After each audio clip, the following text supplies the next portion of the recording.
Hello everyone, welcome to my channel. ఇవాళ మనం chicken 65 ఎలా చేయాలో చూద్దాం.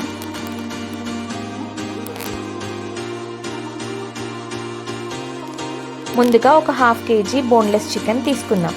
అందులో 1 టేబుల్ స్పూన్ కారం, కొంచెం పసుపు, టేస్ట్కి తగ్గట్టుగా salt and 1 spoon ginger garlic paste, ఒక 1 లెమన్, ఫుల్ లెమన్,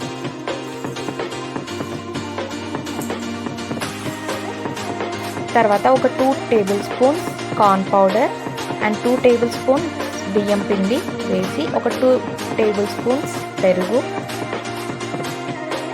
కొంచెం గరం మసాలా అండ్ కొంచెం కరివేపాకు యాడ్ చేసి మొత్తం కలుపుకుందాం. ఇప్పుడు ఈ చికెన్ని బాగా బాయిల్ అయిన ఆయిల్లో మీడియం ఫ్లేమ్లో కుక్ చేసుకుందాం. తర్వాత కొంచెం కుక్ అయ్యాక హై ఫ్లేమ్ పెట్టుకుందాం.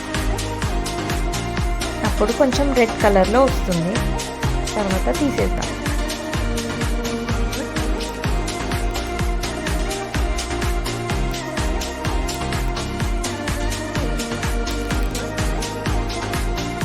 ఎట్ లాస్ట్ అందులో కొంచెం ఫ్రైడ్ కరివేపాకు అండ్ పచ్చిమిర్చి కూడా కాస్త ఫ్రై చేసి వేసుకుందాం. ఇప్పుడు ఎంతో టేస్టీగా ఉండే చికెన్ 65 రెడీ. ఉందా? Thanks for watching. Like, share, subscribe.